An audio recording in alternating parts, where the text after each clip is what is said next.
Actually, there's a lot of opportunity. Hindi ko naman masabi na wala sa atin. I think lahat may oportunidad. I think the opportunity that we have here in Australia is makikita naman natin na napakalaki talaga. And if you work hard lang talaga, makikita naman natin na magbubunga at magbubunga ang mga bagay para sa iyo. Especially sa future ng family natin. This is what we can give them, the next generation, like our kids. Na if they grow here, there's a lot of potential for them as well. So maganda para sa kanila.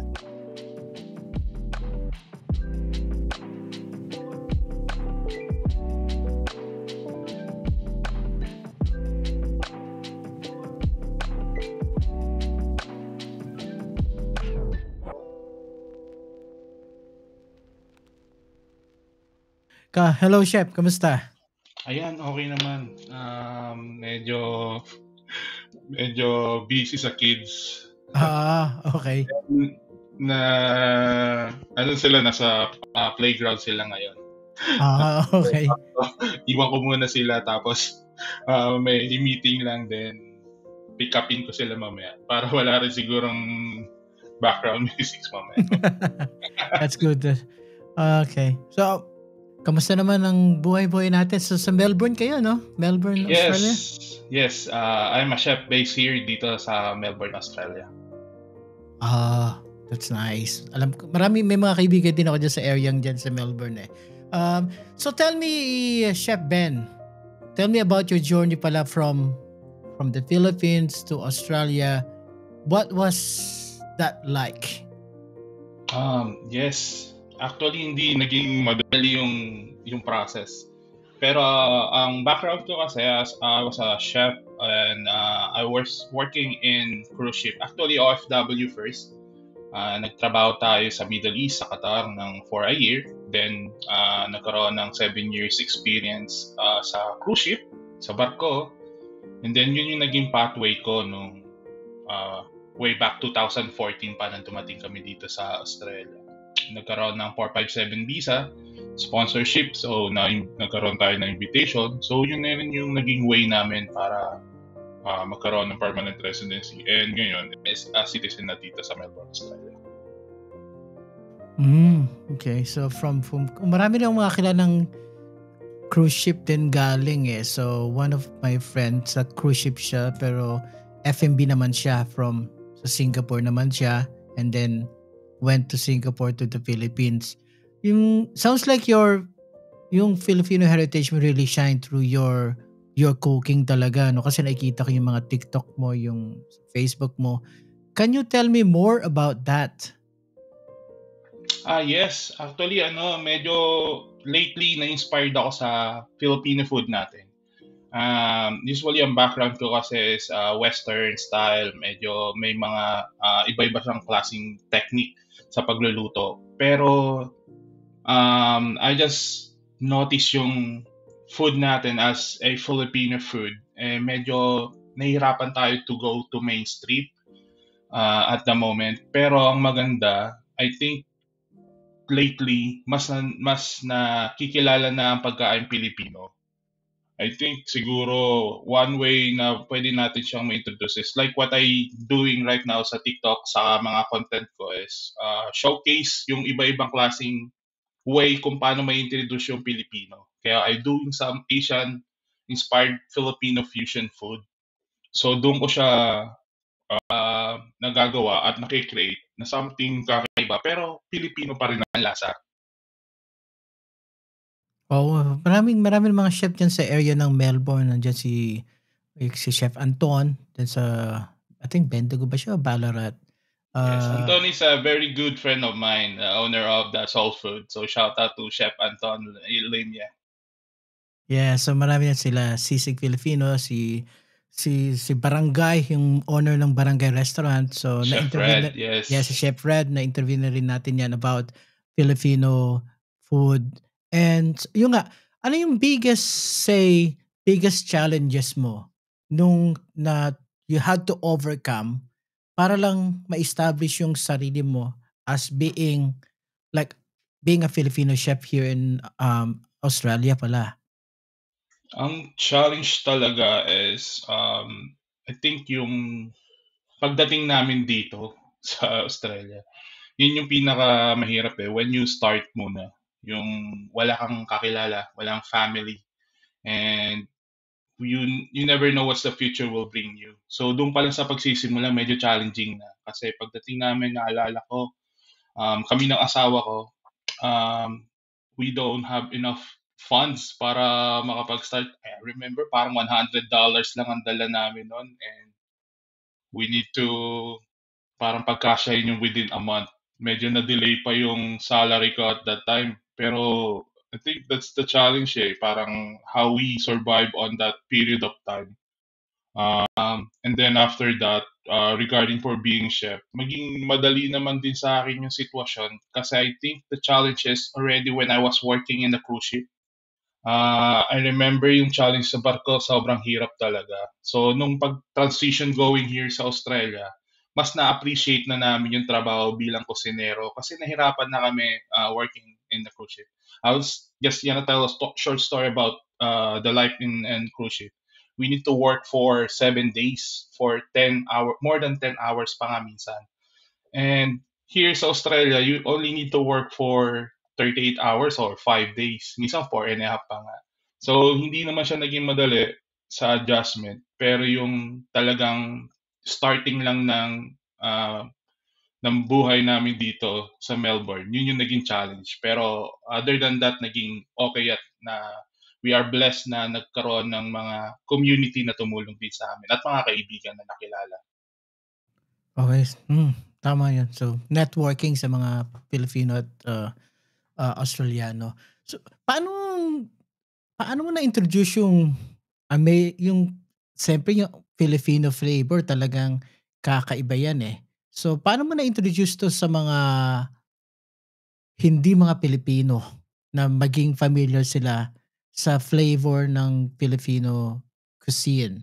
At ano yung nakikita mo sa future ng Filipino cuisine dito sa Australia? Kasi mostly sa mga restaurant maraming Vietnamese cuisine, meron Chinese, so Thai. Ano yung nakikita mo marami na tayong mga Filipino chef dito sa Australia pero parang yung ating cuisine parang hindi pa masyadong nakikilala. Yes, that's actually a good question. Actually, right now I'm working as a head chef sa isang private golf club here in Melbourne. So the way I can introduce yung Filipino flavor is dun din sa mga dish na aware sila. Let's say mga background ng French, Western, or Asian food as well. Um, para mas madaling ma-introduce, I'm just trying to fusion some ideas and try to combine and then bringing the Filipino flavor dun sa plate. So, yun yung isang way na ginagawa ko. And regarding sa future ng Filipino cuisine, napakaganda, sobrang ganda. Ang dami ng mga Filipino restaurant. Parang if we return 10 years ago, ilan lang ang Filipino restaurant, pero ngayon sobrang booming ng Filipino food here in Melbourne. So nakakatuwa at maganda yung nagiging future ng Filipino food natin. Oo, that's nice na marami ng taong kasi minsan kasi mahirap yung yung magtayo ka ng restaurant, na Filipino restaurant kasi some hindi naman lahat, kasi some Filipino is that, ah, mahilig tayong magluto sa bahay siyempre. 'Pag pupunta ka sa restaurant, parang Yes. iba yung taste sa restaurant na yung niluluto mo. So, maybe sana yung mga Pilipino is just support yung kapwa Filipino natin na nagtatayo ng restaurant para lang makilala yung ating mga food and hindi lang adobo lagi kasi mostly adobo, eh. Yes, yes. Tama, tama ka, Vico. Tama, tama. Actually, I have a small business as well, a product. This is one way I can give an example. So we have a small business. It's named Brias Pucci. It is a frozen Filipino sesame balls. So we are distributing na sa mga Filipino store, Asian store, sa mga cafe and mga Filipino restaurant as well. But what's unique about our product? it is the buchi. If you're familiar with the buchi, the sesame balls, so what we did is we put some Filipino flavor in it. We put some ube filling, and the technique that I use, I get it inspired from the fried ice cream. If you the fried ice cream is pretty similar with the buchi that we have. So I try to fusion both of them, and then it become our product. So yun din yung isang way ko to introduce the Filipino flavor. Nakakatuwa sa mga restaurant partner namin. They're trying to tell us na chef, nagustuhan nila yung buchi natin. Yung they put it on appetizer, sa dessert, sa main, they put it on the main, on the laureate. So it's a one way to contribute na makilala yung Filipino flavor, especially the ube. Napakalaking bagay para sa atin, mga Pilipino. Yeah. Oh, I will try that. Hopefully, do you na-distribute ko sa Adelaide kasi base ako na Adelaide eh. Yes. Oh, yeah, hoping this quarterly of the year, we have some contact already na mga store sa Adelaide, and definitely I'm gonna message you pagka available na siya dyan para or maybe we can visit you, or we can visit Adelaide, and then I can drop you some samples and products as well. Alright, maraming salamat. So, balikan natin yung sa pagiging isang Filipino migrant. Lahat tayo nagsimula din sa maging maganda yung buhay natin mula sa para sa ating pamilya, for our kids. Ano yung say, how did you overcome pala yung feeling mo being a homesickness, tsaka yung cultural isolation yung dumating ka dito? Well, the good thing with this generation, we have a lot of advantage of the technology. So regarding with communication, we always talk to our parents and some of our families sa Pilipinas naman through Facebook, through online. Nakakatuwa na nakakausap namin sila. And maliban pa doon, when we came here dito sa Melbourne, talagang dalawa lang kami ng asawa ko. I remember that time I was thinking, kasi I was OFW. Isa sa naging motivation ko is to start a family sa land base. Kasi I remember yung umaalis kami sa aeroplano. Kaya shout out sa mga OFW natin, no? Sobrang taas ang respeto ko sa kanila. Ang hirap para iwan sa atin yung mga pamilya natin. Yung scenario na gano'n sa airport, talagang I think that was a challenging part. Pero binata pa ako at that time. Pero sabi ko, hoping na pag nag-start na kami ng family, makapag-start kami ng family, na nasa land base na kami. So that time, maganda at pinalad at naging blessing naman sa amin yun na nakapag-start kami ng family na nandito na kami sa Melbourne. Kaya yun din yung isang naging motivation namin. And then right now we have 2 kids, Bria and Bray. So they're the one who inspired us to continue, and this what sacrifice is for them, for the next generation, sa mga bata. What advice would you give to say other Filipino who are like considering migrating in Australia or New Zealand or any other foreign land pala? Yes, actually, there's a lot of opportunity. Hindi ko naman masabi na wala sa atin. I think lahat may oportunidad. I think the opportunity that we have here in Australia is makikita naman natin na napakalaki talaga.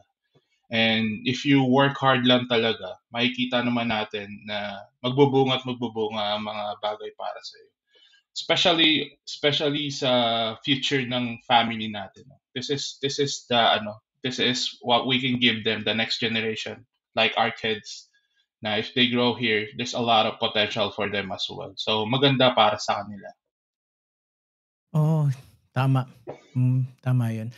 What's the message of hope and encouragement would you say like to share with other Filipino migrant na nanonood ngayon at nakikinig sa podcast natin?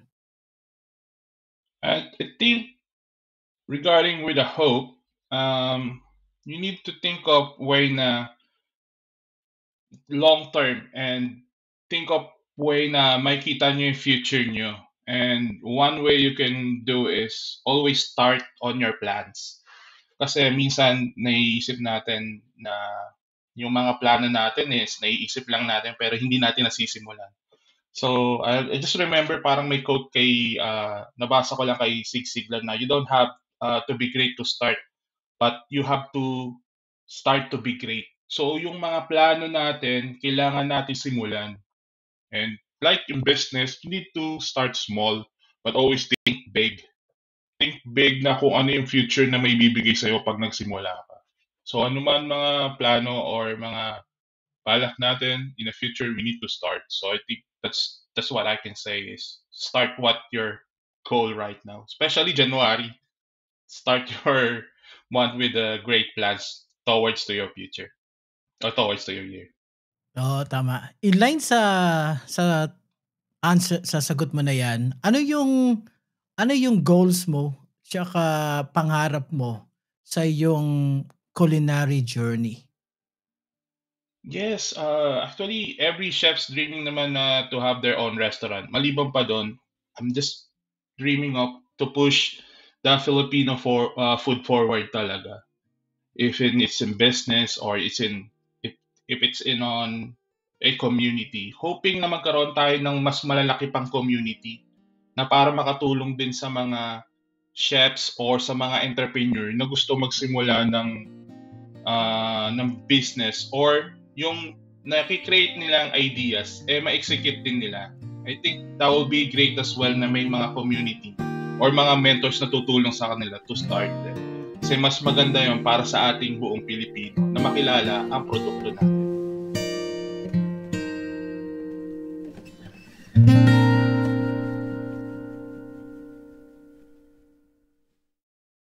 If you want to check our product, meron kaming Facebook page. It's Brias Buchi.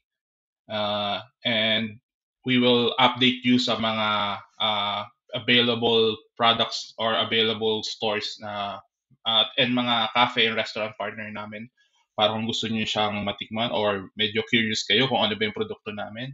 And you can follow me on Chef Ben Roquero sa Facebook page as well if you want to know about more sa food fusion, Filipino fusion, or mga creative things na simpleng bagay para mas makilala yung Filipino flavor. Yun lang. And thank you very much, Miko, again for having me here in your podcast. And I hope na nakapagbigay tayo ng value sa mga listener and viewers mo dito.